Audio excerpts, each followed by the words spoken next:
ஒரே ஒரு ஊர். அந்த ஊருக்கு பேர் கொடையாளிப்பட்டி. அந்த பேருக்கு தகுந்த மாதிரி தான் அந்த ஊர் மக்களும். யார் வந்து என்ன கேட்டாலும் இல்லைன்னு சொல்லாமல் கொடுப்பாங்க. கொடையாளிகள் நிறைந்த ஊர். இனாமா மட்டும் இல்லை, கடனாகவும் பணம் கொடுப்பாங்க.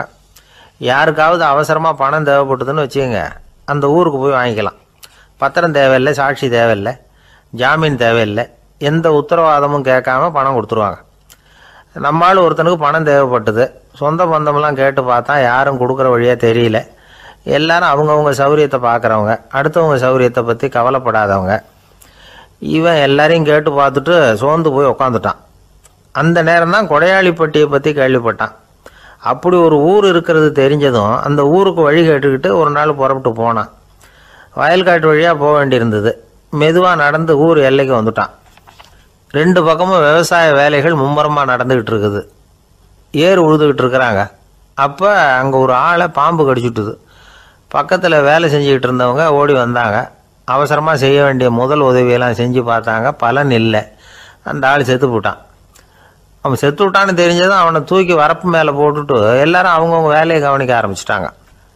அங்கே ஒரு ஆள் இவனை பார்த்து சொன்னான், ஐயா, நீங்கள் போகிற வழியில் இவன் சொந்தக்காரன், இவனுக்கு சோறு கொண்டுகிட்டு வருவான், இவன் இங்கே செத்துட்டான்னு அவங்ககிட்ட சொல்லிவிடுங்க அப்படின்னா. இவனுக்கு ரொம்ப ஆச்சரியம். என்னடா இது, பாம்பு கடிச்சுட்டுதுன்னதும் பதறி அடிச்சுக்கிட்டு ஓடி வந்தாங்க, செத்துட்டான்னதும் பேசாமல் தூக்கி போட்டுட்டு போயிட்டாங்க அப்படின்னு நினச்சிக்கிட்டே நடந்து போகிறான்.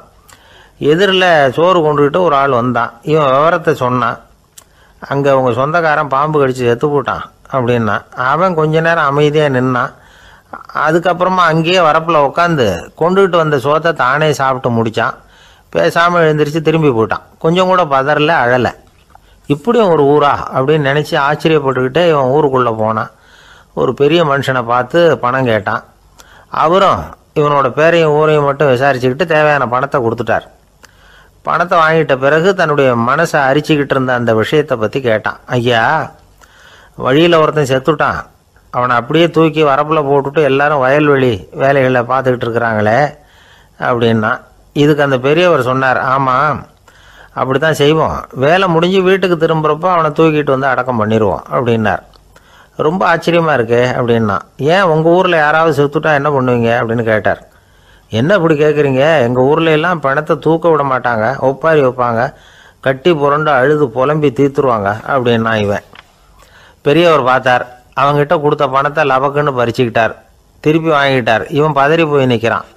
அவர் சொன்னார், பணத்தையே விட மாட்டேன்னு கட்டுப்பிடிச்சி அழுதா நான் கொடுத்த பணத்தை மட்டும் எப்படி திருப்பி கொடுக்க போகிறேன், போயிட்டு வா அப்படின்னு விரட்டி விட்டாராம். இந்த கதையை நண்பர் ஒருத்தர் சொன்னார். கதை வேடிக்கையாக தெரிஞ்சால் கூட இதில் கருத்து உண்டு. பணம் பிணம் இது ரெண்டையுமே விடுறதுக்கு அவ்வளவு சுலபமாக மனம் வர்றதில்லை. இந்த 2 விஷயங்கள்லேயும் அறிவார்ந்த செயல்பாடு தேவை. ஒரு பேருந்து மரத்தில் மோதி விட்டுது. எல்லாரும் அடிபட்டு முனைகிட்டு கிடக்கிறாங்க. டிரைவர், கண்டக்டர் இவங்களுக்கும் அடி. அவங்களும் ஒரு பக்கம் கிடக்கிறாங்க. ஒரு மூலையில் கிடக்கிற ஒருத்தன் மெதுவாக முக்கி முனகி கண்டக்டர்னு சத்தம் போடுறான். கண்டக்டர் மெதுவாக நகர்ந்து அவங்ககிட்ட போய் என்னன்னு விசாரிக்கிறார். அவன் ரொம்ப சிரமப்பட்டு வாயை திறந்து ஒரு 15 காசு சில்லற பாக்கி அப்படின்னானா. ஒரு பெரிய காடு. அந்த காட்டுக்கு மத்தியில் ஒரு ஆசிரமம். அங்கே ஒரு முனிவர் இருந்தார். பல இடங்கள்லேருந்து வர்ற குழந்தைகளுக்கு அவர் வந்து பாடம் சொல்லி கொடுத்துக்கிட்டு இருக்கிறார். ஏழை பணக்காரர் அப்படிங்கிற வித்தியாசம்லாம் கிடையாதுங்க. எல்லாரும் அவர்கிட்ட தங்கள் பிள்ளைகளை வந்து அனுப்பி வச்சாங்க. மன்னர்களுடைய பிள்ளைங்க கூட அங்கே அவர்கிட்ட தான் படிக்கிறதுக்கு வருவாங்க. ஆனால் அந்த முனிவரை பொறுத்த வரைக்கும் எல்லா பிள்ளைங்களும் ஒன்று தான். இது யார் வீட்டு பிள்ளைன்னெல்லாம் பார்க்க மாட்டார். எல்லாரும் சமம். மாணவர்கள்லாம் அங்கேயே மாத கணக்கில் வருஷ கணக்கில் தங்கியிருந்து பாடம் கற்றுக்கிட்டு போகிறது வழக்கம். அவராக பார்த்து போன்னு சொல்கிற வரைக்கும் அங்கேயே இருக்கணும், படிக்கணும். குருகுல வாசம். ஒரு சமயம் ஒரு ராஜகுமாரனும் அவர்கிட்ட வந்து படிச்சுக்கிட்டு இருந்தான். அவனுக்கு ஒரு 15 வயசு இருக்கும். சில வருஷம் கழித்து இந்த முனிவர் தன்கிட்ட இருக்கிற மாணவர்களுக்கெல்லாம் பரீட்சை வச்சார். அவங்களுடைய அறிவு முதிர்ச்சியை கணிக்கிறதுக்காக பல சோதனைகள்லாம் வச்சார். ஒவ்வொருத்தராக பார்த்து இனிமேல் நீங்கள் வந்து உங்கள் வீட்டுக்கு போகலாம் அப்படின்னு சொல்லி அனுப்பி வச்சுக்கிட்டு இருக்கிறார். எல்லாரும் போயிட்டாங்க. கடைசியாக மிஞ்சி இருந்தது ஒரே ஒரு மாணவன். அவனை மட்டும் வீட்டுக்கு அனுப்பலை. யார் அந்த பையன் தெரியுமா? அவன்தான் அந்த ராஜகுமாரன். ராஜகுமாரனுடைய தந்தைக்கு, அதுதான் இந்த ராஜாவுக்கு, அங்கே வயசு ஏறிக்கிட்டே போகுது. என்ன இது படிக்க போன பையன் இன்னும் திரும்பி வரலையே அப்படின்னு நினச்சார். வந்துட்டா சீக்கிரமாக அவனுக்கு பட்டம் கட்டிவிட்டு நாம் விலகிக்கலாமே அப்படின்னு நினச்சாரு. கல்யாணம் வேறு பண்ணி பார்க்கணும் பையனுக்கு. ஆனால் பையன் வர்ற வழியை காணும். ராஜா பார்த்தார். சரி, நேர்லேயே போய் என்னன்னு தெரிஞ்சுட்டு வந்துடுவோம் அப்படின்னு காட்டுக்கு புறப்பட்டார். அங்கே போய் முனிவரை பார்த்தார். முனிவர் இவரை அன்பாக வரவேற்று உட்கார வச்சார். அதுக்கப்புறம் ராஜா மெதுவா, எல்லாரையும் வீட்டுக்கு அனுப்பி வச்சுட்டிங்களாமே, ஏன் பிள்ளைய மட்டும் அப்படின்னு சொல்லி மெதுவாக இழுத்தார். முனிவர் இதுக்கு உடனே பதில் சொல்லலை. ராஜாவை கூப்பிட்டுட்டு போய் விருந்தினர் குடிசையில் தங்க வச்சார். அதுக்கப்புறம் சொன்னார், உங்கள் மகன் எல்லா பாடங்கள்லேயும் முதலிடம் வாங்கியிருக்கான். இப்படி முதலாவதாக வர்ற மாணவனுக்கு நாங்கள் இன்னொரு தேர்வு வைக்கிறது வழக்கம். அதுலேயும் அவன் முதலாவதாக வந்துட்டான்னா அவன் ஒரு பெரிய வித்வான் அப்படிங்கிற கௌரவத்தை அடைஞ்சிருவான் அப்படின்னார். அதாவது முனிவர் அப்படி சொல்கிறார். அப்படி சொல்லிவிட்டு போயிட்டார் அவர். ராஜா அங்கேயே தங்கிட்டார். ராத்திரி படுத்து தூங்கினார். காலையில் எழுந்திரிச்சு அந்த குடிசைக்கு வெளியில் வந்தார் பல்லு விளக்கிறதுக்காக. அந்த சமயத்தில் தூரத்தில் ஒருத்தன் ஒரு கையில் கோடாலியை வச்சுக்கிட்டு தலையில் ஒரு பெரிய விறகு கட்டை சுமந்துக்கிட்டு வந்துக்கிட்டு இருக்கிறது மாதிரி தெரிஞ்சுது. யாராவது விறகு வெட்டியாக இருக்கும் அப்படின்னு நினச்சார் ராஜா. கிட்ட வந்ததும் உத்து பார்க்குறாரு. பார்த்தா அது தன்னோட புள்ள. திகைச்சு போயிட்டார். என்ன இது, ஒரு ராஜகுமாரனை கூட இது மாதிரி வேலையெல்லாம் செய்ய சொல்கிறாங்களே அப்படின்னு நினச்சார். ராஜகுமாரன் விறகு கட்டை கொண்டுகிட்டு போய் கொல்லை பக்கம் வச்சான். அந்த சமயம் முனிவர் அங்கே வந்தார். என்ன மகனே, விறகு வெட்டிட்டு வந்துட்டியா? சரி, இப்போ ஒரு துடைப்பத்தை எடுத்துக்கோ, விருந்தினர் குடிசையின் வாசல் பக்கத்தை கூட்டி பெருக்கி சுத்தம் பண்ணு போ அப்படின்னார். அப்படியே செய்கிறேன் குருவே அப்படின்னு சொல்லிவிட்டு போனான். சுத்தம் பண்ண ஆரம்பிச்சிட்டான். ராஜா பார்த்தார் இதை. உடனே ஓடியாந்தார். மகனே, என்ன காரியம் பண்ணுற? துடப்பத்தை கீழே போடுனார். இப்போ அந்த ராஜகுமாரன் சொல்கிறான், தந்தையே, இது என்னுடைய குருதேவரோட உத்தரவு. இங்கே நான் ஒரு மாணவன். இங்கே அரசனும் ஒன்று தான், ஆண்டியும் ஒன்று தான். குருதேவர் சொல்கிறத மறுக்காமல் செய்கிறது தான் எங்கள் கடமை அப்படின்னா. இந்த சமயம் முனிவர் அங்கே வந்தார். இவனை முதுகில் தட்டி கொடுத்தார். அப்புறம் ராஜா கிட்ட சொன்னார், அரசே, உங்கள் புள்ள எங்கள் கடைசி தேர்வுலையும் வெற்றி பெற்றுட்டான். பணிவு தான் மாணவர்களின் மிக உயர்ந்த குணம். குருநாதர் சொல்றது மனசுக்கு பிடிக்கலன்னா கூட மறுக்காம செய்யணும். அப்படி செய்யறதுனால எதை செய்யலாம் எதை செய்யக்கூடாது அப்படிங்கிற விவேகம் அவங்களுக்கு வந்துடும். செய்யக்கூடாததை கூட பெரியவங்க சொல்லிவிட்டா செஞ்சுதான் ஆகணும் அப்படிங்கிற பணிவு அவங்களுக்கு வந்துடும். இந்த குணம் வந்துட்டுதுன்னா அவங்க எத்தனை கடினமான வேலையாக இருந்தால் கூட ரொம்ப சுலபமாக செஞ்சு முடிச்சிருவாங்க. தூக்கத்திலேயும் அப்புறம் துக்கத்திலேயும் தோண்டு போட மாட்டாங்க. இந்த பணிவும் விவேகமும் அவங்கக்கிட்ட மன உறுதியை ஏற்படுத்தும். அந்த உறுதி உங்கள் பையனுக்கு வந்தாச்சு. இனிமேல் அவனை நீங்கள் அழைச்சிட்டு போகலாம். அவன் நிச்சயமாக பேரும் புகழும் பெறுவான் அப்படின்னார். ராஜா அவரை பார்த்து, குருதேவா, புரிஞ்சுக்கிட்டேன், என்னை மன்னிக்கணும் அப்படின்னாரு. அதுக்கப்புறம் மகனை அழைச்சிக்கிட்டு நாட்டுக்கு திரும்பி வந்துட்டார். இந்த கதையை இன்று ஒரு தகவலில் சொல்லுங்கள் சார், உங்கள் நிகழ்ச்சியில் சொல்லுங்கள் சார் அப்படின்னு சொல்லி மாணவர்கள் கேட்டால் பணிவாக இருக்கிறது எப்படி அப்படிங்கிறத புரிஞ்சுக்குவாங்க அப்படின்னு சொன்னார் ஒருத்தர். சரி சொல்லுவோம், அதுக்கு முன்னாடி நேர்லேயே ஒரு பையன்கிட்ட சொல்லி பார்க்கலாமே அப்படின்னு தோணுச்சு. உடனே ஒரு பையனை கூப்பிட்டோம். ஏன்பா, உங்கள் வாத்தியார் உனக்கு இது மாதிரி ஒரு பரீட்சை வச்சா என்ன பண்ணுவேன் அப்படின்னு கேட்டோம். நானும் அப்படி தான் சார் நடந்துக்குவேன், விறகு வெட்டுவேன், தொடப்பத்தினால கூட்டி சுத்தம் பண்ணுவேன், உடனே செஞ்சு முடிச்சிருவேன் சார் அப்படின்னா. பலே பரவாயில்லையே அப்படின்னோம். ஆமாம் சார், அப்படி செஞ்சால் தானே வீட்டுக்கு அனுப்புவார், இல்லைன்னா இன்னொரு வருஷம் இங்கேயே இருந்து படின்னு சொல்லி விடுவார், அதனால் அப்படி செய்வேன் அப்படிங்கிறான் அந்த பையன்.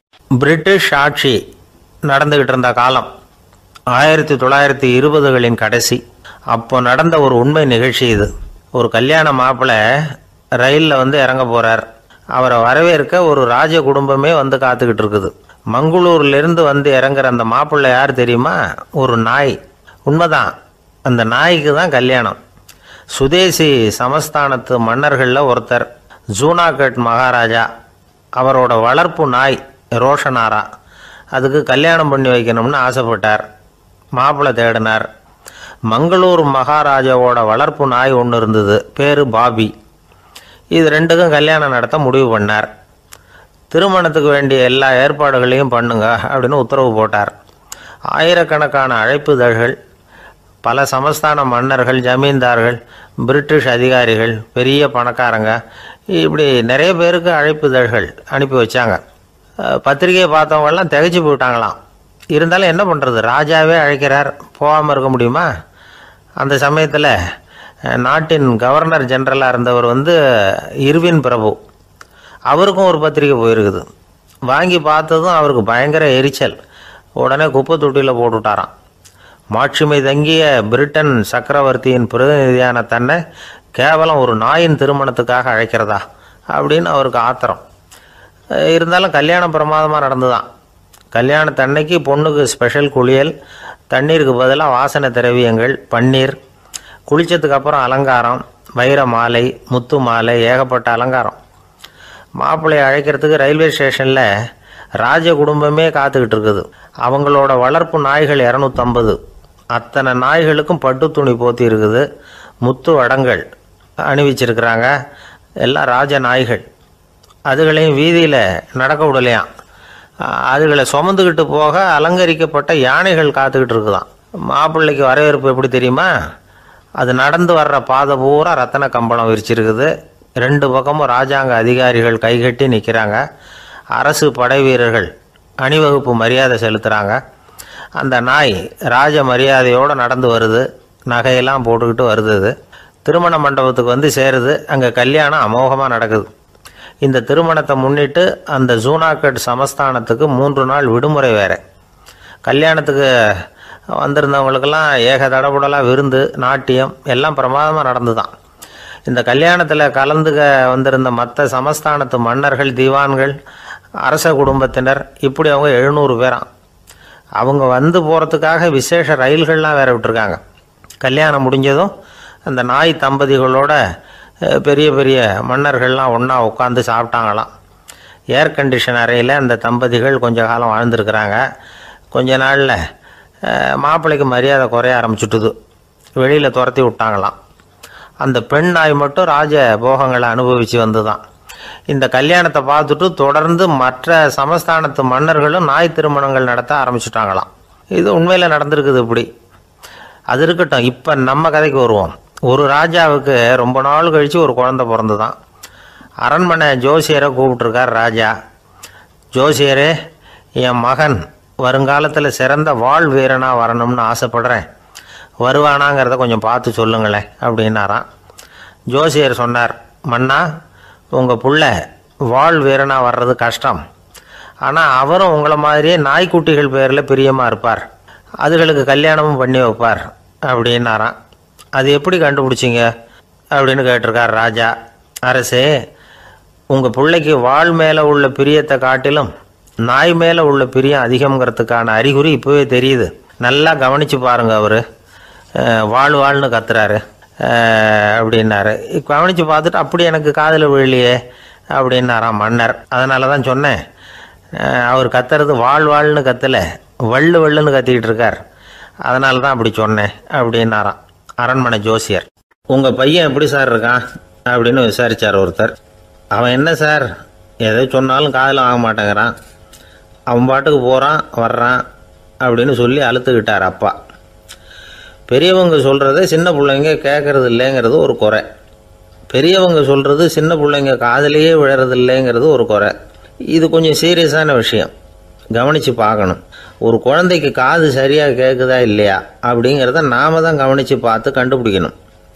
அதுவாக நம்மக்கிட்ட தவழ்ந்து அப்பா எனக்கு காது கேட்கல, அழைச்சிட்டு போங்க டாக்டர்கிட்ட அப்படின்னுலாம் சொல்லிகிட்டு இருக்காது.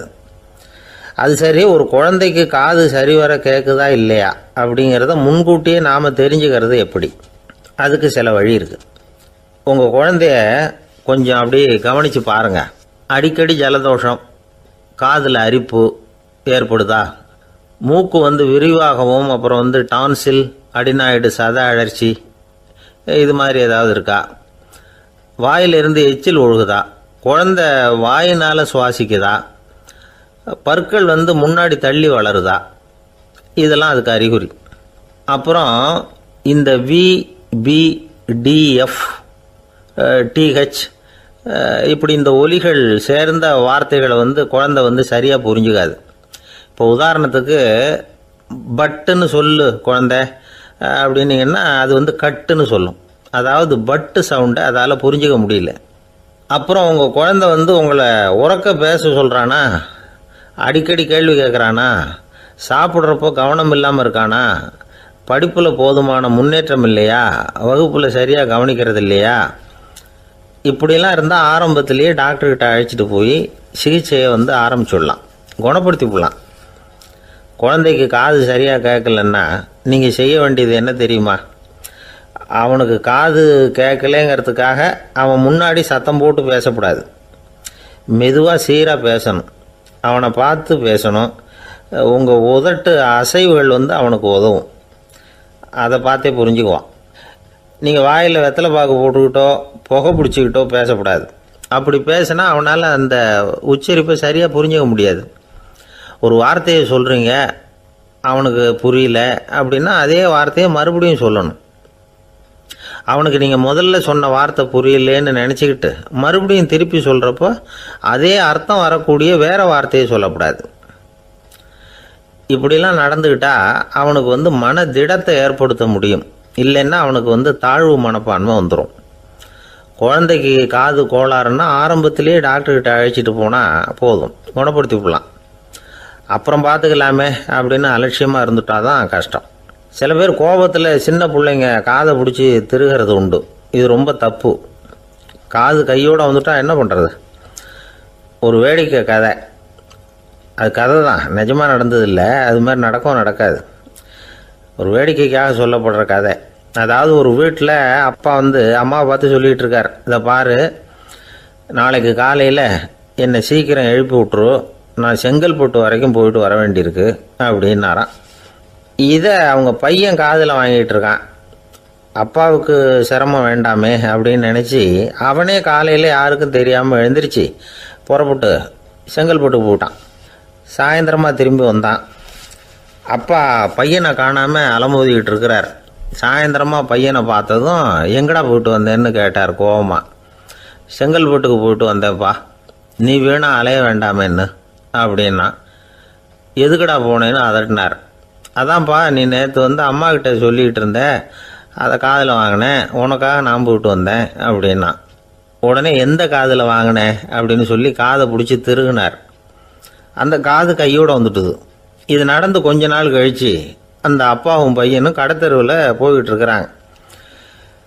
எதிரில் ஒரு நாய் ஓடி வந்தது. அதுக்கு 2 காதும் இல்லை. என்ன இது, இந்த நாய்க்குட்டிக்கு 2 காதும் இல்லை அப்படின்னார் அப்பா. அதுக்கு பையன் சொல்கிறான், அப்பா அது 2 தடவை செங்கல்பட்டுக்கு போயிட்டு வந்துடுவோம் அப்படின்னானா. ஒரு அப்பாவுக்கு 2 பிள்ளைங்க. மூத்தவன் ரொம்ப அடக்கம், அப்பா எது சொன்னாலும் கேட்பான், பெரியவங்களுக்கு கீழ்ப்படிஞ்சு நடப்பான். இளையவன் அப்படி இல்லை, தான் நினச்சதை தான் சொல்லுவான், செய்வான். அடுத்தவங்க சொல்கிறத கேட்க மாட்டான், அடங்கி நடக்க மாட்டான். இந்த 2 பேரில் யாரை வந்து உங்களுக்கு பிடிக்கும்? பெரியவனை தான் பிடிக்கும், ஏன்னா அவன் தான் சொல்கிற பேச்சை கேட்குறவன் அப்படின்னு சொல்லுவீங்க. ஆனால் ஒரு ஞானி என்ன சொல்கிறார் தெரியுமா? ஒரு குழந்தை அதன் அறிவுக்காக மதிக்கப்பட வேண்டுமே தவிர அதனுடைய கீழ்ப்படியும் தன்மைக்காக அல்ல அப்படிங்கிறார். நம்ம குழந்தைகளை வந்து சுயமாக சிந்திக்கிறதுக்கு நாம் விடுறதில்லை, மற்றவங்கள பார்த்து காப்பி அடிக்கிறதுக்கு தான் நாம் அவங்களுக்கு கற்றுக் கொடுக்குறோம். புகழ்பெற்ற மனிதர்கள் சிலருடைய பேரை சொல்லி நீயும் அவர் மாதிரி ஆகணும், இவர் மாதிரி ஆகணும் அப்படின்னு சொல்லிகிட்டே இருக்கிறோம். குழந்தைகள் வந்து தங்களுடைய தனித்தன்மையை வளர்த்துக்கிறதுக்கு நாம் தடையாக இருக்கிறோம். ஒரு குழந்தைகிட்ட அனாவசியமாக வந்து நம்பிக்கையை வளர்த்துடக்கூடாது, எந்த கோட்பாட்டையும் திணிக்கக்கூடாது. நாம் ஏற்கனவே அர்த்தமில்லாத கருத்துக்களையும் கொள்கைகளையும் மனசில் போட்டு நிரப்பி வச்சிருக்கிறோம்.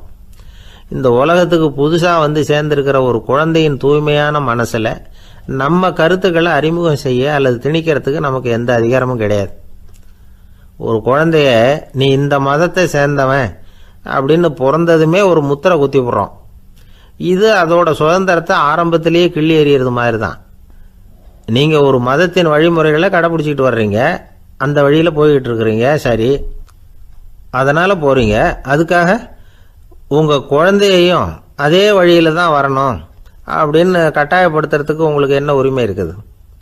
அந்த குழந்தை சுயமாக சிந்திச்சு ஒரு முடிவுக்கு வரட்டுமே, அதுக்கு நீங்கள் ஏன் தடையாக இருக்கிறீங்க? நமக்கு உண்மையிலேயே நம்ம குழந்தை மேலே அன்பு இருந்தால் இது மாதிரி திணிப்பு வேலைகளை செய்யக்கூடாது. திணிப்பு வேலைகளிலிருந்து குழந்தைகளை காப்பாற்றினா போதும். அதுதான் ரொம்ப முக்கியம். அடுத்த தலைமுறை அற்புதமான தலைமுறையாக உருவாகும்.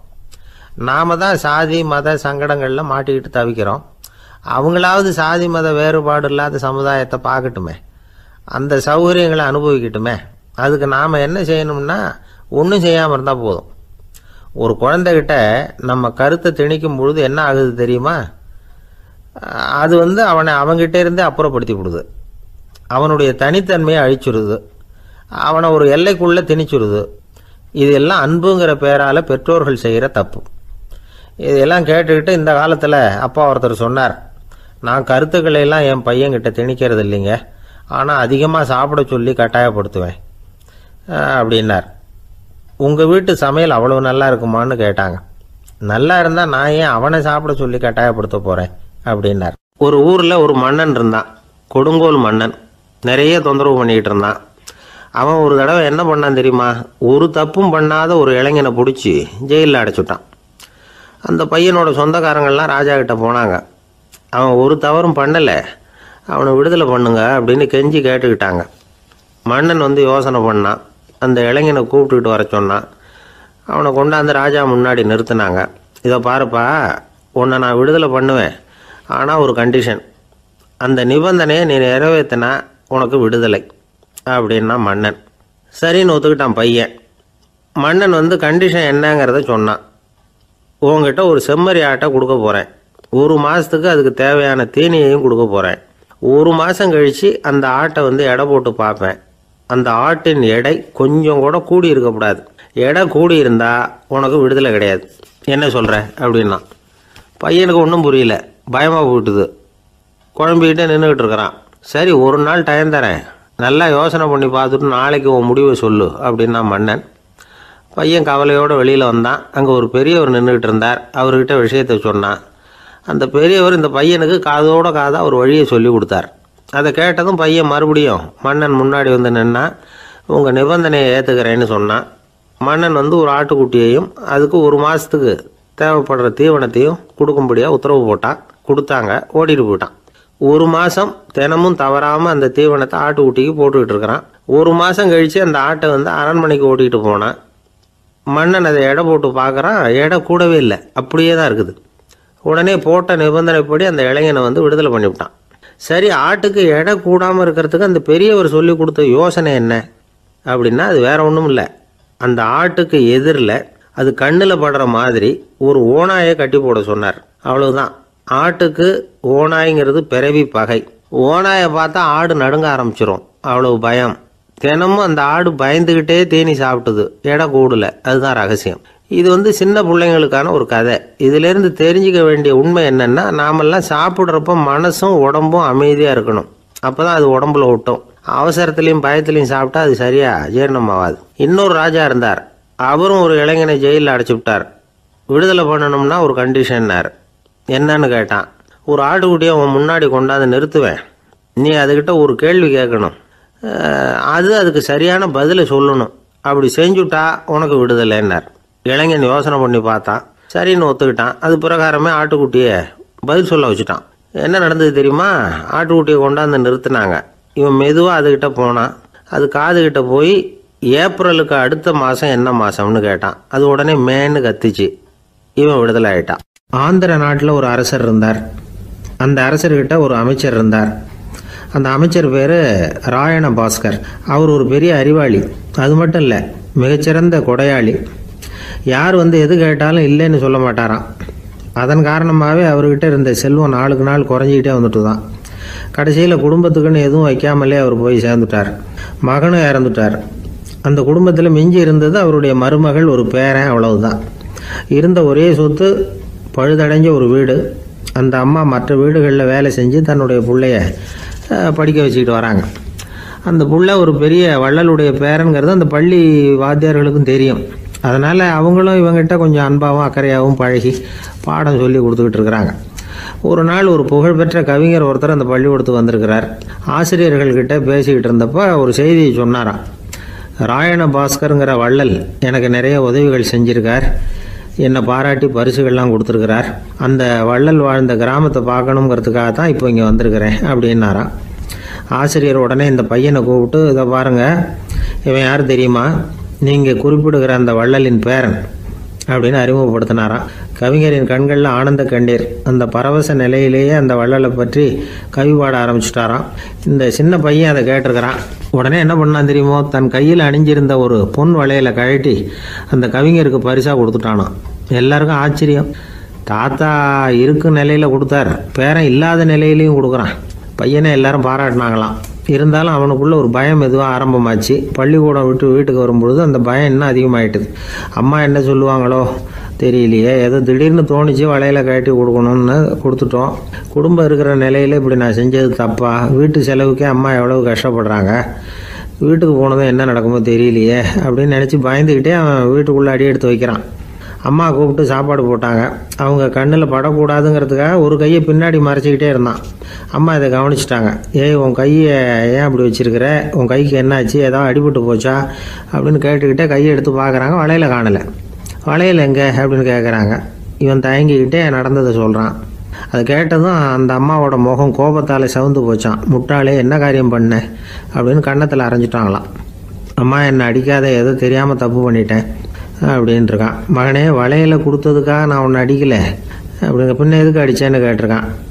உன் பாட்டனார் ஒரு பெரிய வள்ளல், அவர் எதையும் பாதி வேலையை செய்யறதில்ல, அவருடைய பேரை நீ அரைகுறை வேலை செஞ்சுட்டு வந்திருக்கிற அப்படின்னாங்களாம். என்னம்மா சொல்கிறேன்ருக்கான். நீ ஒரே ஒரு வளையலை மட்டும்தானே கட்டி கொடுத்துருக்குற, கொடுக்கறதா இருந்தால் ரெண்டையும் சேர்த்துல கொடுத்துருக்கணும், அதுதானே உங்கள் தாத்தாவுக்கு பெருமை அப்படின்னாங்களாம். அம்மா, தெரியாமல் இப்படி செஞ்சுட்டேன், உங்கள்கிட்டையும் அரை வாங்கிட்டேன் அப்படி இப்படின்னு அவன் சொல்லியிருக்கிறான். இப்போ அம்மா கொஞ்சம் இருங்க, அந்த கவிஞர் இன்னைக்கு நம்ம ஊரில் தான் தங்கியிருப்பார், நாளைக்கு காலையில் தான் அவர் எங்கே இருக்காருன்னு விசாரித்து இன்னொரு வளையலையும் கொடுத்துட்றேன் அப்படின்ட்டுருக்கான். மகனே, நல்ல செயல்களையெல்லாம் நாளைக்குன்னு ஒத்தி போடாத, நாளைக்கு என்ன நடக்குங்கிறது யாருக்கு தெரியும், இப்போவே போ, எங்கே இருக்காருன்னு பாரு அப்படின்ட்டுருக்காங்க. மகன் புறப்பட்டான். பள்ளி ஆசிரியர்கிட்ட போய் கேட்டானா அந்த கவிஞர் எங்கே இருக்காருன்னு. அவர் சொன்னாராம். உடனே போய் அவர் இருக்கிற இடத்துல கதவை தட்டியிருக்கான். ராத்திரி நேரத்தில் இவனை கண்டதும் அவருக்கு ரொம்ப ஆச்சரியம். இவன் இன்னொரு கை வளையலையும் எடுத்து நீட்டியிருக்கான். அவர் திகைச்சு போய் நிற்கிறார். அவரால் என்ன பண்ணுறதுன்னே தெரியல. ஆனந்த கண்ணீர். இது பெரியவர்கள் கூற கேட்ட ஒரு வரலாறு. இன்னைக்கு இப்படிப்பட்டவங்களை பார்க்க முடியுமா? வறுமை வள்ளல் தன்மையை ஒன்று செய்து விடாதுங்கிறதுக்கு இது ஒரு உதாரணம். ஒருத்தன் இன்னொருத்தனை பார்த்து கேட்டானா, எங்கள் தாத்தா உங்கள் தாத்தாவுக்கு 100 ரூபா கடன் கொடுத்துருக்கிறார், அதை எப்போ திருப்பி கொடுக்க போகிறேன்னு. கவலைப்படாத, எங்கள் பேரன் அதை உங்கள் பேரன்ட்ட திருப்பி கொடுத்துருவான் அப்படின்னு அவன். எனக்கு வாழ்க்கையே வெறுத்து போச்சு சார் அப்படின்னு சொல்லிட்டு ஒருத்தர் வந்தார். கொஞ்ச நேரம் பேசினதுக்கப்புறம் அவர் அப்படி சொல்லியிருந்தா அதில் ஒரு அர்த்தம் இருந்திருக்கும். வர்றதுக்கு முன்னாடியே வாழ்க்கை வெறுத்து போச்சுன்னு சொல்லிட்டு வர்றார். என்ன சார் விஷயம்னு விசாரித்தோம். எங்கள் வீட்டில் தினம் 3 வேளையும் ஒரே மாதிரி சாப்பாடு சார், வித்தியாசமே கிடையாது. இப்படியே 3 மாதமாக சாப்பிட்டுக்கிட்டு இருக்கிறேன், அதை விட பட்டினி கிடந்து செத்துடலாம்னு தோணுது அப்படின்னார். ஒரு பெரியவர் சொன்ன தத்துவத்தை சொல்கிறதுக்கு ஆள் கிடைக்காம தவிச்சுக்கிட்டு இருந்தோம். இப்போ ஒருத்தர் கிடைச்சிட்டார், விட்டுலாமா? உடனே அவரை உட்கார வச்சு சொல்ல ஆரம்பிச்சிட்டோம். அதாவது நாம் அனுபவிக்கிற உணர்வுகளில் களிப்பு, மகிழ்வு, ஆனந்தம், இது 3க்கும் ஒன்றுக்கு ஒன்று வித்தியாசம் உண்டு. மேம்போக்காக பார்க்குறதுக்கு இது 3 ஒன்று மாதிரி தோணும், ஆனால் அது அப்படி இல்லை. களிப்புங்கிறது உடம்பை பொறுத்தது, மகிழ்வுங்கிறது மனசை பொறுத்தது, ஆனந்தம்ங்கிறது ஆன்மாவை பொறுத்தது. இப்படி இந்த 3 வகையான அந்த சுவைப்புகளின் தன்மையும் வேற வேற. இப்போ முதல்ல களிப்புங்கிறத எடுத்துக்குவோம். நம்ம புலன்களுக்கு களிப்பை தரக்கூடிய பொருள்களுக்கு சில விசேஷ குணம் உண்டு. அது எப்படின்னா, சீக்கிரமே சலிப்பை உண்டு பண்ணும். ஒருத்தர் அந்த பொருளை எடுத்துக்கிட்டா அது இன்னொருத்தருக்கு குறைஞ்சிரும். உணவு, உடை, இதெல்லாம் களிப்பை தரக்கூடிய பொருள்கள். இப்போ உதாரணத்துக்கு, ஒரு சாப்பாட்டு மேசையில் ஒரு பாத்திரத்தில் 10 இட்லி இருக்குது. அதில் ஒரு 2 இட்லியை நம்ம தட்டில் எடுத்து வச்சு சாப்பிட்றோம். நாம் சாப்பிட்ட அந்த இட்லி நிச்சயமாக எதிரில் உட்காந்துருக்கிறவருக்கு இல்லை, அவருக்கு உபயோகப்படாது. நாம் சாப்பிட்ட அதே இட்லியை அவரும் சாப்பிட முடியாது, அவர் வேற தான் எடுத்து வச்சுக்கணும். அது மாதிரி நாம் ஒரு சட்டையை எடுத்து போட்டுக்கிறோம். அதே சட்டையை அதே நேரத்தில் இன்னொருத்தர் போட்டுக்க முடியாது.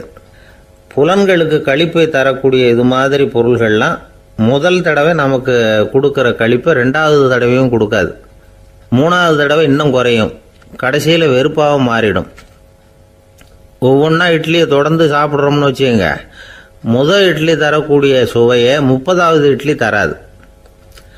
முதல் தடவை புது சட்டையை போட்டுக்கிறப்போ நமக்கு இருக்கிற களிப்பு அதே சட்டையை 100வது தடவையாக போட்டுக்கிறோம்னு வைங்க, அப்போ இருக்குமா? இருக்காது.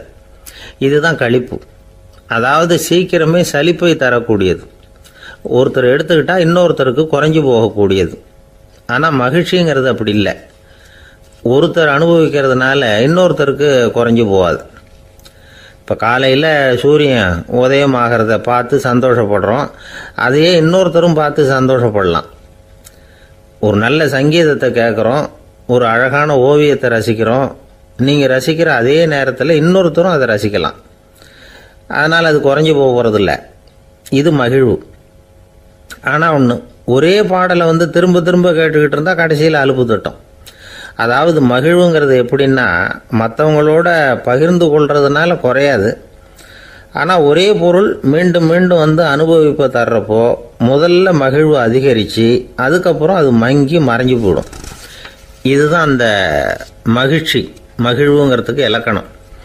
சரி, இப்போ மூணாவதாக சுகம் தரக்கூடிய ஆனந்தம்ங்கிறது எப்படின்னா, இது நமக்கு உள்ளே இருந்து சுரக்கிறது. மனசு சலனங்கள்லேருந்து விடுபடுறப்போ இந்த ஆனந்தம் நமக்கு கிடைக்கும். இது நிலையான சுகம், ஆத்ம சுகம். களிப்பிலிருந்து மகிழ்வுக்கும் மகிழ்விலிருந்து ஆனந்தத்துக்கும் செல்றது தான் மனிதன் நடத்த வேண்டிய முக்கியமான பயணம். இவ்வளவு விஷயத்தையும் கேட்டுட்டு இந்த காலத்து பையன் ஒருத்தன் வந்தான். சார், இப்போ நீங்கள் ஒரு சாப்பாட்டு மேசையில் ஒரு 10 இட்லி வைக்கிறீங்க, என்ன உட்கார வைங்க, எதிரில் இன்னொருத்தனை உட்கார வைங்க, நான் களிப்பு மகிழ்வுலாம் தாண்டி நேரடியாக ஆனந்தத்துக்கு பயணம் பண்ணி காட்டுறேன் அப்படின்னா. ஒன்றும் புரியல அவன் சொன்னது. அது எப்படி, என்ன பண்ணுவ நீ அப்படின்னு சொல்லி கேட்டோம் ஆச்சரியமா. 2 இட்லி சாப்பிட்டா தானே சார் களிப்பு, நான் 10 இட்லியும் மொத்தமாக சாப்பிட்ருவேன், அடுத்தவனுக்கு எதுவும் கிடைக்காது, அவனுக்கு கிடைக்காதபடி நாமே சாப்பிட்டுடுறோம்ல, அதுதானே நமக்கு ஆனந்தம் அப்படின்னு அதுக்கு ஒரு விளக்கம் சொல்கிறான். துஷ்டரை கண்டால் தூர விலகு, இப்படி ஒரு பழமொழி உண்டு. எதுக்காக இப்படி சொல்லி வச்சாங்க? துஷ்டன் ஏதாவது தொந்தரவு கொடுப்பான், அதனால் அவனை கண்டா பயந்துக்கிட்டு ஓடி ஒளிஞ்சிக்கோ அப்படின்னா இதுக்கு அர்த்தம் அப்படி இல்லை. ஒரு துஷ்டன் கிட்ட நெருங்கி போகிறோம்னு வச்சுக்கோங்க, அவன் நமக்கு கெடுதலான ஆலோசனைகள் எதையும் சொல்லலாம், அல்லது அவன் தீய உணர்வுகள் உள்ளவனாக இருக்கலாம், அல்லது தீய செயல்கள் செய்யக்கூடியவனாக இருக்கலாம், அல்லது தீய நட்புனால அவன் ஏற்கனவே கெட்டு போனவனாக கூட இருக்கலாம். இப்படிப்பட்டவனை நெருங்கி போனால் அவனோட பாதிப்பு நமக்கும் வந்துடும். அதனால் விலகி போ அப்படின்னு சொல்கிறாங்க. இதையே கொஞ்சம் விவரமாக இப்போ பார்ப்போமே. இப்போ இந்த துஷ்டர்களை 4 வகையாக பிரிக்கிறாங்க. இந்த 4 வகைக்கும் உதாரணம் வேணும்னா வேற எங்கேயும் போக வேண்டியதில்லை, மகாபாரதத்தை பார்த்தாவே போதும். அதில் இந்த 4 வகையான தீயோரும் வர்றாங்க. முதல் வகைக்கு உதாரணம் சகுனி. இவன் மனசில் எப்பவும் தீய எண்ணங்கள் தான் நிறைஞ்சிருக்கும், கனவுல கூட தீய ஆலோசனைகள். யாராவது ஒருத்தர் நல்லபடியாக வாழ்ந்தா அதை இவனால் சகிச்சிக்க முடியாது. இப்படிப்பட்டவனோட நெருங்கிய தொடர்பு துரியோதனனுக்கு கிடைச்சிது. துரியோதனன் எப்படின்னா, அவன் ஏற்கனவே தீய காரியங்கள் செய்யறதுக்கு தயங்காதவன். அப்படிப்பட்டவனுக்கு தீய போதனைகள் செய்யறதுக்கு சகுனி உதவுனா. இந்த 2 பேரோட சகவாசம் இன்னொருத்தனுக்கு கிடைச்சது. அவன் யாருன்னா துச்சாதனன். அவன் தீய நடத்தை உள்ளவன். இந்த 3 பேரும் ஒன்று சேர்ந்தா என்னத்துக்கு ஆகும்? உலகமே கெட்டுப்போடும்ல. இந்த 3 துஷ்டர்களோட நல்லவன் ஒருத்தன் சேர்ந்தான். அவன் தான் கர்ணன். கர்ணன் இயல்பாகவே உத்தம குணம் உள்ளவன். அவன் நல்லவங்களோட சேராமல் இப்படிப்பட்ட கெட்டவங்க கிட்ட நட்பு வச்சுக்கிட்டான். அதனால் அவனும் தீய செயல்களில் ஈடுபடுறது மாதிரி ஆயிடுது. துரியோதனனுடைய நண்பனா அவனுடைய ஆதரவில் வளர்ந்ததுனால அவனுக்கு துணையாக இருக்க வேண்டியிருக்குது அப்படின்னா. நட்பு உரிமையினால் உதவி புரிய வேண்டியது சரிதான், அது தப்புன்னு சொல்ல முடியாது. இருந்தாலும் தீய செயல்களுக்கு உதவி செய்கிறது சரியில்லை. புத்தி பலம் புஜ பலம் எல்லாம் இருந்தால் கூட தெய்வ பலம் இல்லைன்னா ஜெயிக்க முடியாது. கர்ணன் மகா வீரன், இருந்தாலும் கடைசியில் அவன் கதி என்னாச்சு? அவங்ககிட்ட எல்லா நல்ல குணங்களும் இருந்தது, இருந்தாலும் ஏன் இப்படி ஆச்சு? தீயவர்களுடைய சேர்க்கை தான் காரணம். அவங்களோட சேர்ந்ததுனால இவனையும் அப்படியே நினைக்க ஆரம்பிச்சுட்டாங்கல்ல. 4 வகை துஷ்டர்களில் இவனும் ஒரு வகை. அப்படின்னு சொல்ல ஆரம்பிச்சிட்டாங்க. அதாவது தீய ஆலோசனைக்கு சகுனி, தீய உணர்வுகளுக்கு துரியோதனன், தீய செய்கைக்கு துச்சாதனன், தீய நட்புக்கு கர்ணன், இப்படி உதாரணமாயிட்டான். அதனாலதான் துஷ்டரை கண்டால் தூர விலகு அப்படின்னு சொன்னாங்க. அது புராண காலம். இப்பெல்லாம் நிலைமை கொஞ்சம் வேற விதமா இருக்குது. அன்னைக்கு ஒரு நாள் அப்படிதான் ஒரு காட்டு பாதையில யாரோ ஒருத்தர் அடிபட்டு கிடந்தார். யாரோ ஒரு துஷ்டன் அவனை அடிச்சு போட்டுட்டு போயிட்டான் போல இருக்கு. அந்த வழியா போன ஒருத்தர் பரிதாபப்பட்டு அவனை போய் தூக்குனார், ஆறுதல் சொன்னார். இதை பாருங்க, இந்த வழியா எப்பவும் தனியா வரக்கூடாது. ஏன்னா இங்க ஒரு ரவுடி இருந்துகிட்டு வர்றவங்க போறவங்களெல்லாம் வழிப்பறி பண்ணிட்டு இருக்கிறதா கேள்விப்பட்டிருக்கிறேன் அப்படின்னாராம். இனிமே அப்படி கேள்விப்பட மாட்டீங்க அப்படின்னு அந்த ஆளு. ஏன்னு கேட்டிருக்காரு இவர். அவன் சொல்லியிருக்கான், நான் தான் சார் அந்த ரவுடி. இந்த வழியா போனவங்க கிட்ட தகராறு பண்ணேன். அவங்க தான் என்ன இப்படி அடிச்சு போட்டு என்கிட்ட இருந்த பணத்தை எல்லாம் புடுங்கிட்டு போட்டாங்க சார். காலம் ரொம்ப கெட்டு போச்சு அப்படின்னு நானா ரொம்ப பரிதாபமா. ஒரு மனுஷனை பார்த்து என்கிட்ட வாலாட்டாதே அப்படின்னு சொன்னா அவன் நம்மகிட்ட ஏதோ வம்புக்கு வர்றான்னு அர்த்தம். ஒரு நாயை பார்த்து யாரும் என்கிட்ட வாலாட்டாதே அப்படின்னு சொல்றது இல்லை. ஏன்னா நாய் வாலாட்டுனா அது நம்மகிட்ட தன்னுடைய நன்றியை தெரிவிக்கிறதாக நினைச்சுக்கிட்டு இருக்கிறோம். ஆனால் அது அப்படி இல்லை அப்படின்னு சொல்றாங்க அது சம்பந்தமான நிபுணர்கள். ஒரு நாய் தன்னுடைய வாலை இந்த பக்கமும் அந்த பக்கமுமா இப்படியும் அப்படியும் ஆட்டிக்கிட்டு இருந்தா அது பதட்டத்தில் கூட இருக்கலாம். நாய் நட்பா இருந்தாலும் வாலாட்டும், ஆத்திரத்தில் இருந்தாலும் வாலாட்டும், கோபத்தில் இருந்தாலும் வாலாட்டும், குழப்பத்தில் இருந்தாலும் வாலாட்டும், மகிழ்ச்சியா இருந்தா கூட அது வாலாட்டும். அதை நாம் தப்பா புரிஞ்சுக்கிட்டு அதுகிட்ட போய் மாட்டிக்கக்கூடாது. நாயை பற்றி எனக்கு நல்லா தெரியும் அப்படின்னு சொல்றவங்க கூட அதுகிட்ட கடி வாங்கிட்டு நிற்கிறது உண்டு. நிபுணர்கள் என்ன சொல்றாங்க தெரியுமா? எப்பவுமே நாய்கள் திடீர்னு கடிச்சு விடுறதில்ல, கடிக்கிறதுக்கு முன்னாடி சில அறிகுறிகளை காட்டும். அதை சரியா புரிஞ்சுக்கிட்டோம்னா தப்பிச்சுக்கலாம். ஒரு வீட்டுக்கு போறீங்க, அங்கே புதுசாக ஒரு நாயை பார்க்குறீங்க, உடனே அதுகிட்ட போய் குனிஞ்சு சிரிச்சுக்கிட்டே அது தலையில் தட்டுறீங்க. இது ரொம்ப தப்பான். ஒரு நாய் இன்னொரு நாயை நேருக்கு நேர் பார்த்து பல்ல காட்டுனா அது தன்னுடைய தன்முனைப்பை காட்டுதுன்னு அர்த்தமா.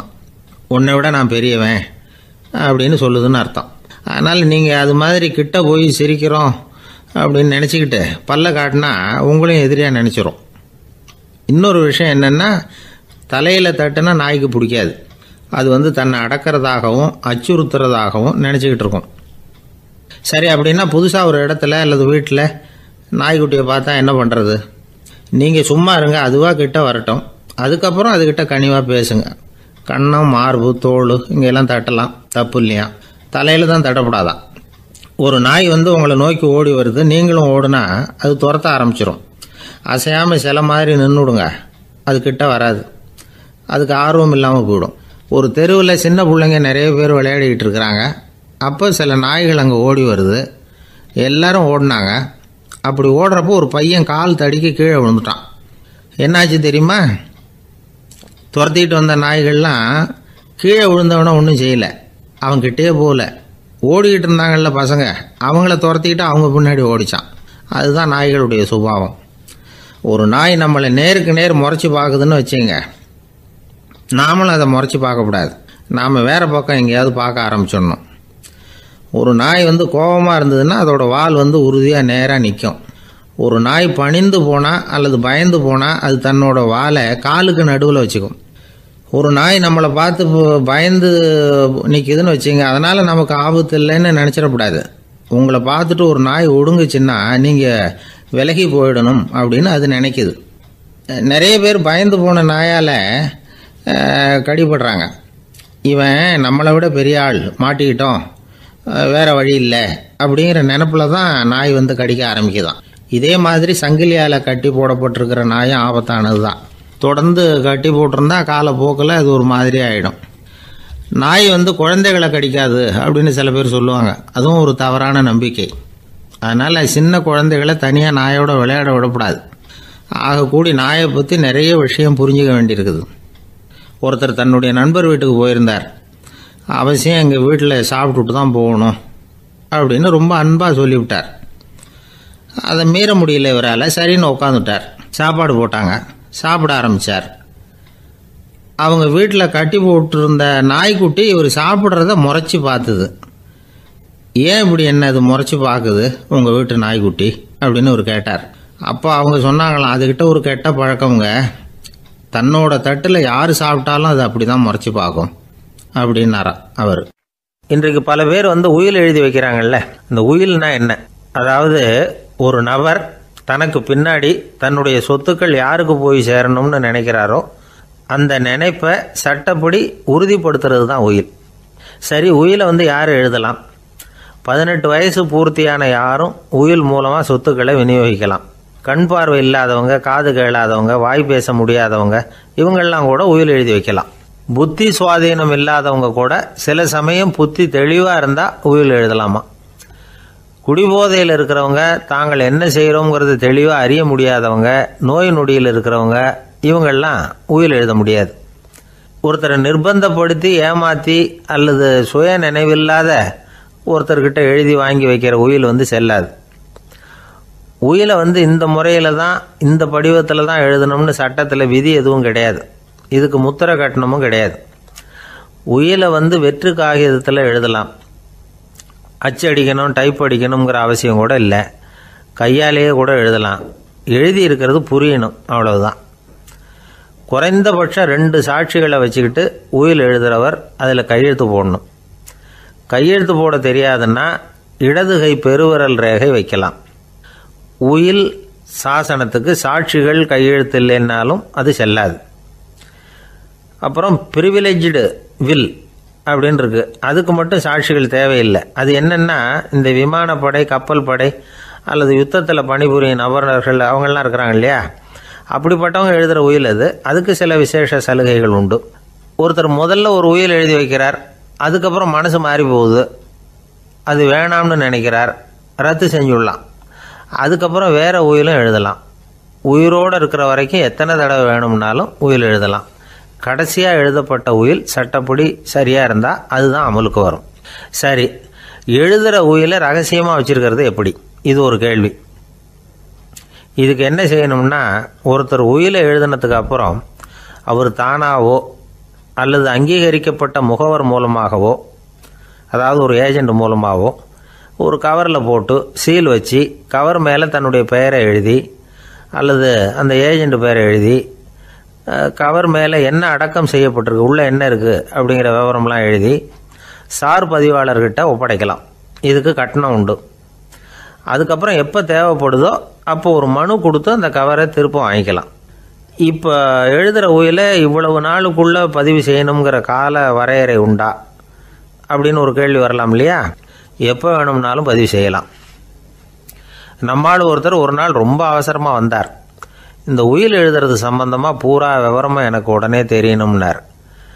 நான் உடனே அவரை வக்கீல் ஒருத்தர்கிட்ட அழைச்சிட்டு போனேன். இவர் அவர்கிட்ட எல்லா விவரமும் கேட்டு தெரிஞ்சுக்கிட்டார். ரொம்ப தேங்க்ஸ்ன்னு சொல்லிவிட்டு 2 பேரும் வெளியில் வந்தோம்.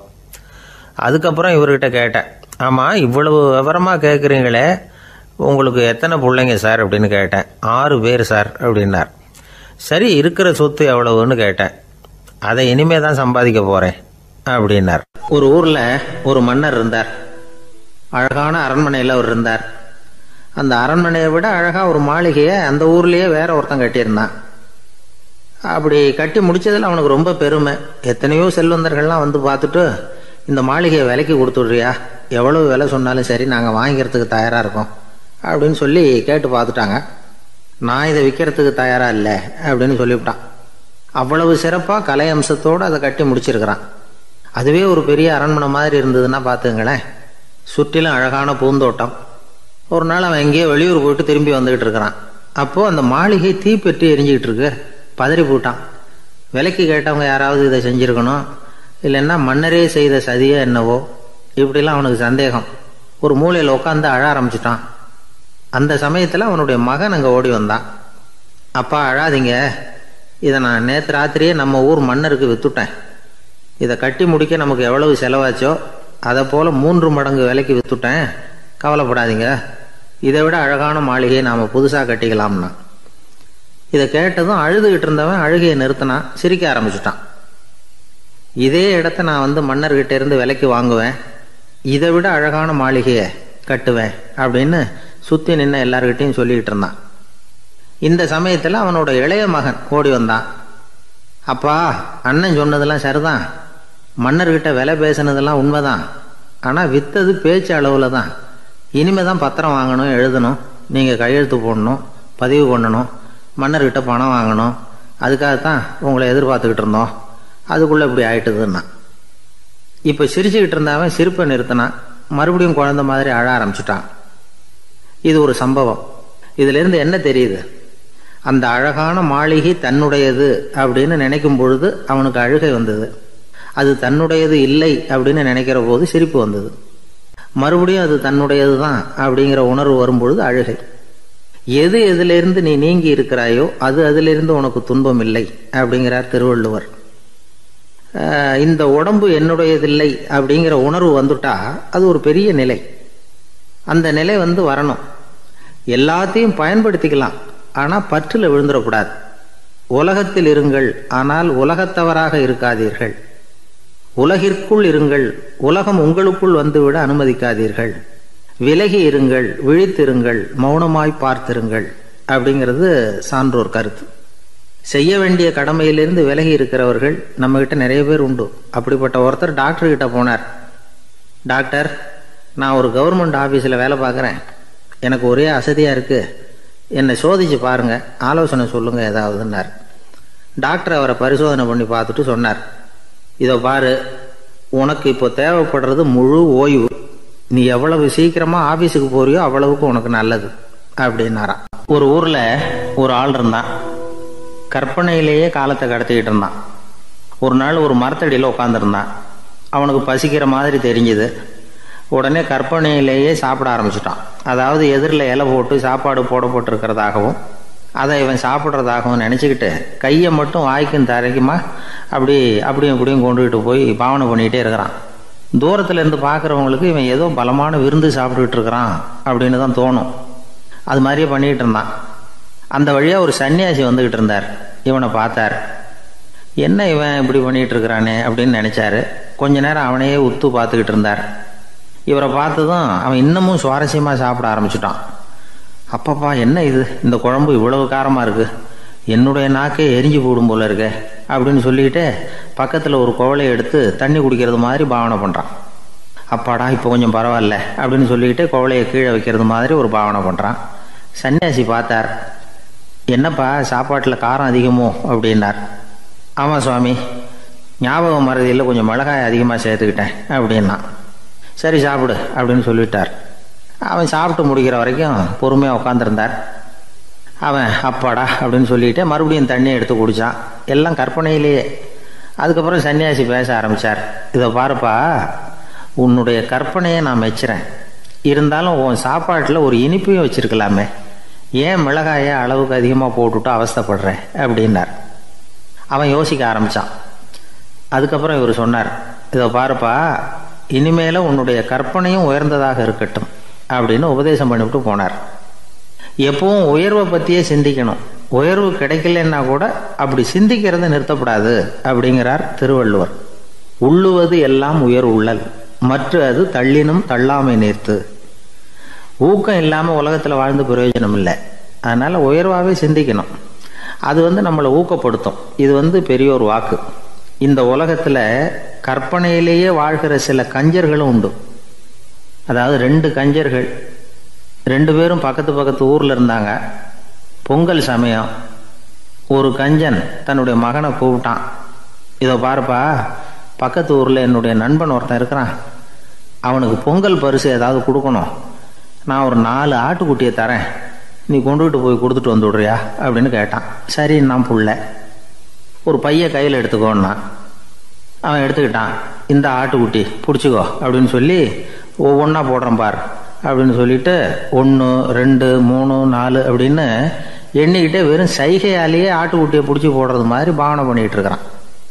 அவன் பிள்ளையும் அதை ரொம்ப அக்கறையாக வாங்கிக்கிறது மாதிரி வாங்கிக்கிட்டு அந்த பையை தூக்கிக்கிட்டு அடுத்த ஊருக்கு போகிறான். இவன் அங்கே போய் சேர்ந்த நேரத்தில் அந்த கஞ்சன் ஊரில் இல்லை, எங்கேயோ வெளியில் போயிருக்கிறான். அவனோட புள்ள மட்டும்தான் வீட்டில் இருந்தான். இவன் அவன்கிட்ட, இதை பாரு, எங்கள் அப்பா உங்கள் அப்பாவுக்கு ஆட்டுக்குட்டி கொடுத்து அனுப்பியிருக்கிறாரு, பிடிச்சிக்கோ அப்படின்னு சொல்லி பாவனையிலேயே ஒவ்வொன்றா எடுத்து அவங்ககிட்ட கொடுத்துட்டான். அவனும் வாங்கிட்டான் வாங்கிறது மாதிரி. அப்புறம் சொன்னான், சரிப்பா, நானும் பதிலுக்கு ஏதாவது ஒன்றுகிட்ட கொடுக்கணும் இல்லையா, அதனால் அந்த பைய புடி, ஒரு 10 எலுமிச்சம்பழம் தரேன், பதிலுக்கு அதை நீ எடுத்துகிட்டு போ அப்படின்னு சொல்லி கையாலேயே ஒவ்வொன்றா எடுத்து போடுறது மாதிரி பாவனை பண்ணிவிட்டான். அவனும் ரொம்ப நன்றி அப்படின்னு சொல்லிவிட்டு அதை வாங்கிட்டு போயிட்டான். கொஞ்ச நேரம் கழித்து வெளியில் போயிருந்த அப்பங்காரன் திரும்பி வந்தான். உள்ளே சொன்னான், அப்பா, உன்னோட நண்பர் அவருடைய மகன் மூலமாக உனக்கு 6 ஆட்டுக்குட்டி கொடுத்து அனுப்பியிருந்தார், நானும் பதிலுக்கு ஒரு 10 எலுமிச்சம்பழம் கொடுத்து அனுப்பியிருக்கிறேன் அப்படின்னா. எப்படிடா கொடுத்தேன்னு கேட்டார் அப்பா. இப்படி தான் கொடுத்தேன்னு சொல்லி சைகையிலேயே காட்டினான். இதை பார்த்ததும் அப்பங்காரனுக்கு பயங்கரமாக கோவம் வந்துட்டுது. பலார்னு அரைஞ்சுட்டான் பையனை. ஏன்பா அரைஞ்ச? 10 எலுமிச்சம்பழம் கொடுத்துட்டேனே அப்படிங்கிறதுக்காகவா அப்படின்னு கேட்டான். அது கூட பரவாயில்ல, நீ காட்டுற சைகையை பார்த்தா ஆரஞ்சு பழம் சைஸுக்கு இருக்குதே, அவ்வளவு பெருசாக ஏன் கொடுத்த? அதுதான் எனக்கு கோபம் அப்படி. ஒரு நண்பர் யாருக்கோ ஃபோன் பண்ணிகிட்டு இருந்தார். அவர் பேசி முடித்ததும் நான் அவரை பார்த்து, இப்போ ஃபோன் பண்ணிங்களே, அந்த ஃபோன் நம்பர் என்ன அப்படின்னு கேட்டேன். அவர் தலையை சொரிஞ்சுக்கிட்டார், ஞாபகம் வரலன்னார். சரி சார், அதை விடுங்க, உங்கள் மனைவி பேர் என்ன அப்படின்னு கேட்டேன். மாலதின்னார். என்ன சார் இது வேடிக்கை, கொஞ்ச நேரத்துக்கு முன்னாடி பேசின ஃபோன் நம்பர் மறந்து போச்சு, எப்போவோ கல்யாணம் பண்ணிக்கிட்ட மனைவி பேர் மறக்கலை, அதை கரெக்டாக சொல்லிவிட்டீங்களே அப்படின்னு கேட்டேன். அவர் என்னை ஒரு மாதிரியாக பார்த்தார். அவர் அப்படி என்னை பார்த்ததில் ஒன்றும் தப்பு இல்லை, ஏன்னா நாம் எல்லாருமே அப்படித்தானே, ஒரு குறிப்பிட்ட காரியத்துக்காக தொலைபேசியில் ஒருத்தட்ட பேசுகிறோம், அதுக்கப்புறம் அந்த எண் நமக்கு அனாவசியம், அதனால் மறந்துடுறோம். இதுக்கு பேர் தான் தற்காலிக ஞாபகம். ஆனால் மனைவி பேரை மறந்துட முடியுமா? முடியாது. அது அவசியமான ஒன்று. அடிக்கடி அந்த பேரை உபயோகப்படுத்துகிறோம், அதனாலேயும் அது முக்கியங்கிறதுனாலேயும் அதை மறக்கறதில்ல. இதுக்கு பேர் நிரந்தர ஞாபகம். சரி, இந்த தற்காலிக ஞாபகம், நிரந்தர ஞாபகம், இது 2 ஞாபக அளவுகளையும் கட்டுப்படுத்துறது எது அப்படின்னா மூளைக்குள்ளே நடக்கிற மின்சார நடவடிக்கைகள் தான். தற்காலிக ஞாபகம் ஒரு மின்னல் மாதிரி தோன்றி மறையுது. நிரந்தர ஞாபகம் ஒரு படிவம் போல மூளையில் படிஞ்சுடுது. ஒரு சம்பவத்தின் பல பிரதிகள் மூளையில் பல்வேறு பகுதிகளிலேயும் படிகிறதுனால ஒன்று மறைஞ்சாலும் மறந்தாலும் இன்னொன்று மறையறதில்லை. இப்படிப்பட்ட நிலைமையில தான் இந்த தொண்டையில் இருக்கு, வாயில் வரமாட்டேங்குது சார் அப்படிமா. ஒருத்தருக்கு எந்த துறையில் ஆர்வமும் ஈடுபாடும் அதிகமோ அது சம்பந்தமான ஞாபக சக்தி அதிகமாக இருக்கும். தொழிலை விரும்புகிற ஒரு டெலிஃபோன் ஆப்ரேட்டருக்கு எண்கள்லாம் நல்ல ஞாபகம் இருக்கும். அது மாதிரி கவிஞர்களுக்கு வார்த்தைகள் நல்ல ஞாபகத்தில் இருக்கும். இது ஒரு பக்கம் இருந்தாலும் ஒரு மூளை எண்களை விட எழுத்துக்களை விட படங்களை ரொம்ப சுலபமாக ஞாபகத்தில் வச்சுக்குது. புரிஞ்சுக்கிற தன்மை, அனுபவம், புத்தி கூர்மை இது கூடி குறையிறத பொறுத்து ஞாபக சக்தியும் ஏறும் இறங்கும். இப்போ உதாரணத்துக்கு ஒரு பையனுக்கு படித்தது எதுவும் ஞாபகத்தில் இல்லைன்னா அவன் அதை சரியாக புரிஞ்சுக்கலைன்னு அர்த்தம். இந்த மறதிங்கிறது எந்த சமயத்தில் ஒரு பிரச்சனை ஆகுது தெரியுமா? உங்களுக்கு வேண்டியப்பட்ட ஒருத்தரை ஞாயிற்றுக்கிழமை சாயந்தரம் சரியாக 5 மணிக்கு கடற்கரைக்கு வர சொல்லிவிட்டு அந்த நேரத்தை மறந்துவிட்டா அது பரவாயில்ல, வர சொன்னதையே மறந்துவிட்டா தான் நிலைமை மோசம்னு அர்த்தம். இப்படி இருந்தால் இது சிகிச்சை எடுத்துக்க வேண்டிய நிலைமைங்கிறத புரிஞ்சுக்கணும். ஆமாம், இதுக்கும் மருந்து இருக்குது. ஆனால் மூளை குறிப்பிட்ட அளவுக்கும் கீழே இயங்குறப்போவோ இன்னொன்று சொல்லுவாங்க, இந்த நியூரோ டிரான்ஸ்மிட்டர் அப்படின்னு சொல்லுவாங்க. அப்படிங்கிற மூளை ரசாயனம் ரொம்பவும் குறைஞ்சி போகிறப்போ மட்டும்தான் உபயோகப்படும். டாக்டர் என்ன சொல்கிறாங்க தெரியுமா? மூளையை பொறுத்த வரைக்கும் அதில் ஞாபக சக்தி அதிகமாக உள்ள மூளை, மறதி உள்ள மூளை அப்படின்னு ஒன்றும் கிடையாது அப்படிங்கிறாங்க. நினைவு வச்சுக்கிறதுக்கு பயிற்சி அளிக்கப்பட்ட மூளை, பயிற்சியற்ற மூளை அப்படின்னு வேணும்னா சொல்லலாம் அப்படின்னு சொல்கிறாங்க. அதனால் நம்ம ஞாபக சக்திங்கிறது நம்மக்கிட்ட இருக்கிற பயிற்சி, முயற்சி இதை பொறுத்து தான் அமையும். ஒருத்தர் ஒரு பென்சிலை எங்கேயோ வச்சுக்கிட்டு தேடிக்கிட்டு இருந்தார். அப்புறம் என்னமோ தீவிரமாக யோசனை பண்ணி அதை ஞாபகப்படுத்தி பார்த்துக்கிட்டு இருந்தாராம். எதிரில் உட்காந்துருந்தவர் சொன்னார், பென்சிலை தானே தேடிக்கிட்டு இருக்கீங்க, அது உங்கள் வலது காதில் இருக்குது சார் அப்படின்னாராம் அவர். இதுக்கு அவர் சொல்லியிருக்காரு, பென்சிலை வலது காதில் தான் வச்சுருக்கேங்கிறது எனக்கு நல்லா ஞாபகம் இருக்குது, ஆனால் எது வலது காதுங்கிறது தான் மறந்து போச்சு அப்படின்னாராம். அவர் அதை தான் யோசிச்சுட்டு இருந்திருக்கிறார். எனக்கு ஒரு உதவி செய்யணும் அப்படின்னு நம்மளை பார்த்து ஒருத்தர் கேட்குறாருன்னு வச்சுங்களேன், உடனே நாம் அவரை பார்த்து என்ன உதவின்னு கேட்போம். இதுதான் சராசரி மனிதர்களின் இயல்பு. ஆனால் ஒருத்தர் எனக்கு ஒரு உதவி செய்யணும் அப்படின்னு கேட்ட உடனே என்ன உதவின்னு கூட கேட்காம சரி செய்கிறேன் அப்படின்னு ஒத்துக்கிறது இருக்கு பாருங்கள், அது கொஞ்சம் அபூர்வம். அந்த காலத்தில் ஒருத்தர் இருந்தார். அவர் எப்படி தெரியுமா? உதவி கேட்குறவங்க நல்லவங்களா கெட்டவங்களா அப்படின்னு கூட பார்க்கல, தனக்கு நன்மையா தீமையா அப்படின்னு கூட பார்க்கல, உதவி செய்கிறேன்னு புறப்பட்டு விட்டார். அவர் யார் தெரியுமா? அவர் தான் நல சக்கரவர்த்தி. அவர் மாதிரி நாமும் உதவி கேட்குறவங்களுக்கு உடனே உதவி செய்கிறதுக்கு தயாராக இருக்கணும் அப்படின்னு சொன்னார் ஒரு ஆன்மீக பேச்சாளர். நல சரித்திரத்தை அவர் சொல்லிக்கிட்டு இருந்தார். இந்திரன், அக்னி, வருணன், யமன் இவங்க 4 பேரும் நலனை பார்த்து எங்களுக்கு நீ உதவி செய்யணும், எங்களுக்காக நீ தூது போகணும் அப்படின்னு கேட்குறாங்க. யாருக்கிட்ட தூது போகணும், என்ன காரியத்துக்காக போகணும் அப்படின்னு கேட்கணும்ல. நலன் அப்படி கேட்கவே இல்லை. உடனே சரின்னு ஒத்துக்கிறான். அதுக்கப்புறம் அவங்க விவரம் சொல்கிறாங்க, என்ன உதவி, யாருக்கிட்ட தூது போகணும் அப்படிங்கிற விவரத்தை சொல்கிறாங்க.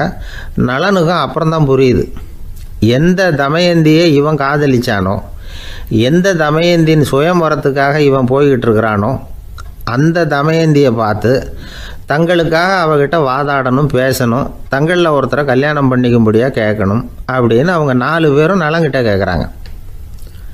இதை கேட்டதும் நலன் கொஞ்சம் கூட முகம் சுளிக்கலை, பதட்டப்படலை.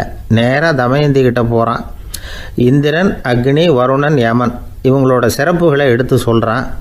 இவங்களில் ஒருத்தரை கல்யாணம் பண்ணிக்கலாம் அப்படின்னு சொல்லி கேட்டுக்கிறான். ஆனால் இதுக்கு தமயந்தி சம்மதிக்கலை. சுயம்வரம் நடக்குது, அவள் நலனை தேர்ந்தெடுக்கிறாள். அந்த 4 பேரும் நலனுக்கு நிறைய வரங்கள்லாம் கொடுக்குறாங்க. அதுக்கப்புறம் இப்படி போகுது கதை. இதில் நாம் கவனிக்க வேண்டியது என்னென்னா, உதவின்னு கேட்ட உடனே என்ன உதவின்னு கேட்காம சரி செய்கிறேன்னு சொன்னான் பாருங்கள், அதை கொஞ்சம் சிந்திக்கணும். செய்கிறேன்னு ஒத்துக்கிட்டதுக்கு அப்புறம் அது என்ன உதவின்னு தெரிஞ்சும் முகம் சுளிக்காமல் அதை செஞ்சான் பாருங்கள், அதையும் கொஞ்சம் சிந்திக்கணும். நம்மால் ஒரு